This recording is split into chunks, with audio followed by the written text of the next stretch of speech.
চায়। কথা বুঝতেছেন আমার? এজন্য ইসলামের দিকে মনকে ওইভাবে ঘুরাইতে হবে। আমিরুল মুমিনিন হযরত ওমর বললেন, যুবক তুমি বহু দূরের মানুষ, তোমাকে যদি ছেড়ে দিতে চাই তাহলে তোমার একজন জামিনদার, তোমার পরিবর্তে একজন লোক রেখে যেতে হবে।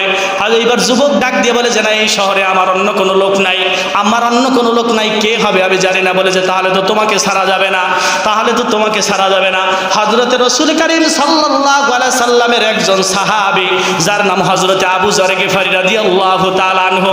হযরতে আবু যর বৃদ্ধ মানুষ দাঁড়ায় গেছে, এই যুবকটার জন্য আমি জামিনদার হইতে চাই। আজ মুসলমান উপকার করবে কি, মুসিবতে ফালায় দেয়, ছুরি এমন ভাবে মারে ও হাসপাতাল নেওয়ার আগে ডেট। কথা ঠিক কি না? এরাও মুসলমান। আল্লাহর ভয় আছে? জোরে বলেন আছে?